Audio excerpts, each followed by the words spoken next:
I'm Jordan Raynor, and this is the Word Before Work.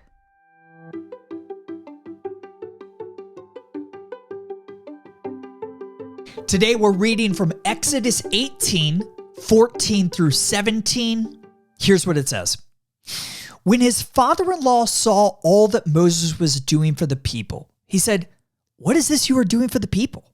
Why do you alone sit as judge while all these people stand around you from morning till evening?" Moses answered him, "Because the people come to me to see God's will. Whenever they have a dispute, it is brought to me, and I decide between the parties and inform them of God's decrees and instructions." Moses' father-in-law replied, "What you are doing is not good." Again, that was Exodus chapter 18, verses 14 through 17. Moses' father-in-law Jethro was blunt, to say the least, but he was also profoundly helpful. So much so that Exodus 18:24 tells us Moses listened to his father-in-law and did everything he said. What did Jethro tell Moses to do? In short, to delegate the work of judging and governing Israel. Exodus 18 verses 13 through 26 gives us a front row seat to the masterclass Jethro taught Moses on delegation. Today, I want to turn your attention to 5 principles from that passage that are relevant to you and I today, whether you lead a team of 10 or 0 and are simply delegating work around your house. Here's principle number 1.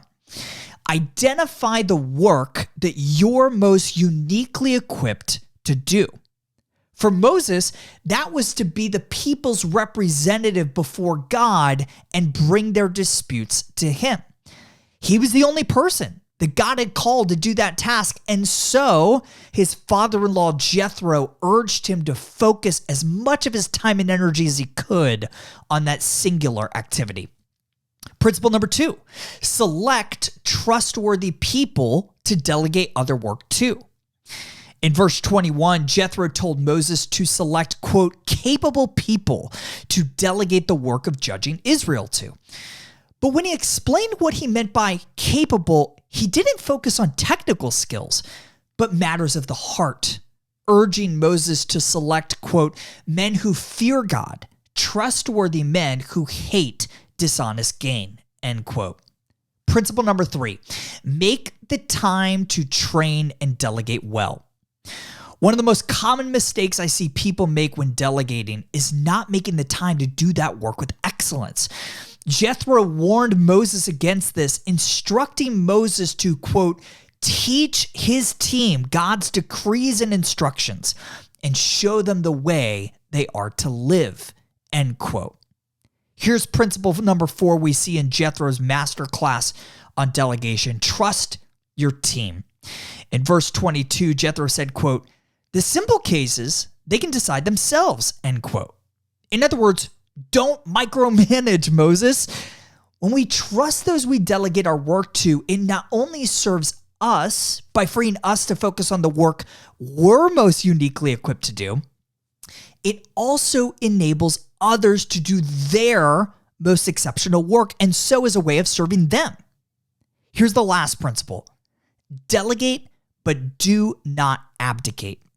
Jethro didn't advise Moses to let his team handle all of the cases on their own, just the simple ones. Jethro said, quote, have them bring every difficult case to you, end quote. Why? Because to quote Michael Hyatt, delegation is not abdication.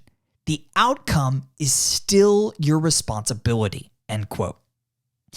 You may be wondering, why does it matter that we, like Moses, learn to delegate well? Because it enables us to excel at the very thing God saved the Israelites and us to do. Work for his glory, the good of others, and the advancement of his kingdom. Today's devotional only scratches the surface of how God's word connects to our work. If you want to go deeper, sign up for my free 20-day devotional called The Word Before Work Foundations at twbw twfoundations.com. These email devotionals are designed to help you gain a rich understanding of the biblical narrative of work, how exactly your work matters for eternity, and what those truths mean for how we ought to work today. Sign up right now, again, totally free at twbwfoundations.com.